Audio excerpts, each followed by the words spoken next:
Halo semuanya. Assalamualaikum warahmatullahi wabarakatuh.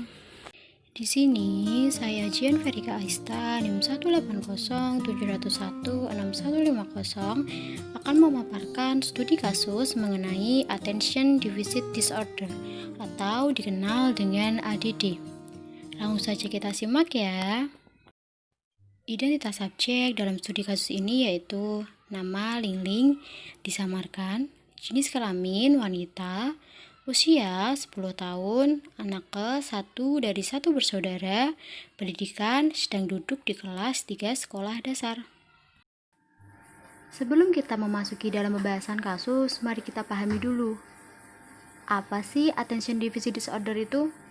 Attention Deficit Disorder atau yang kita kenal dengan ADD adalah suatu jenis gangguan pemusatan perhatian di mana penderita mengalami kesulitan dalam memusatkan perhatian atau lebih mudahnya dapat dikatakan ketidakmampuan memusatkan perhatian sehingga perhatiannya selalu beralih namun tidak disertai hiperaktif.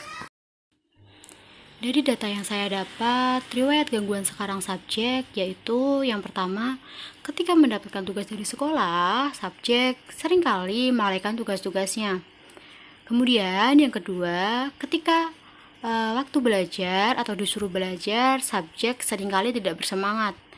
Kemudian yang ketiga, ketika subjek sudah mau belajar, dia cenderung tidak fokus dan perhatiannya selalu kemana-mana.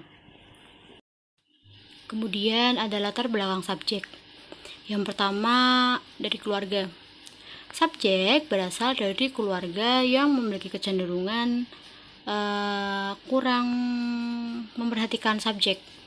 Jadi subjek tidak pernah ditekan untuk belajar, untuk bisa. Jadi sepengakuan orang tua subjek, mereka cenderung membiarkan anaknya mau belajar atau tidak. Tapi jika tugasnya sudah terlalu banyak, biasanya orang tua akan memaksa subjek untuk mengerjakan tugas-tugas sekolahnya.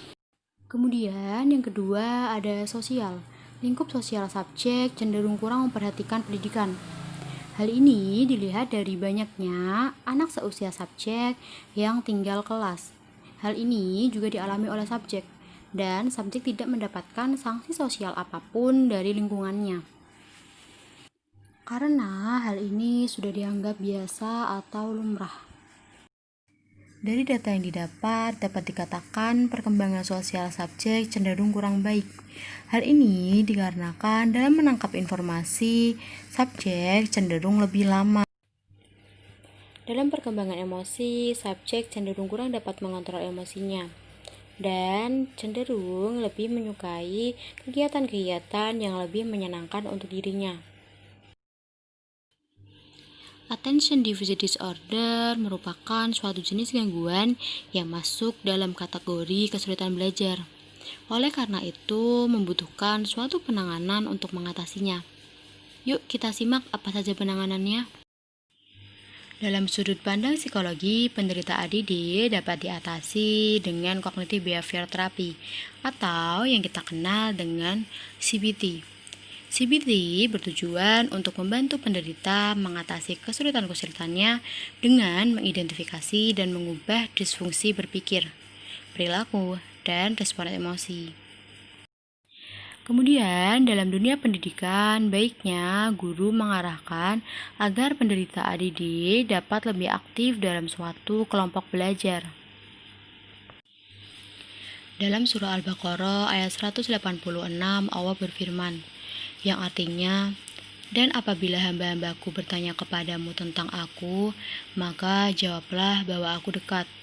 Aku akan mengabulkan permohonan orang yang berdoa apabila ia memohon kepadaku. Maka hendaklah mereka memenuhi segala perintahku, dan hendaklah mereka beriman kepadaku agar mereka selalu berada dalam kebenaran. Surat Al-Baqarah ayat 186. Sekian pemaparan studi kasus dari saya, kurang lebihnya mohon maaf. Wassalamualaikum warahmatullahi wabarakatuh. Terima kasih.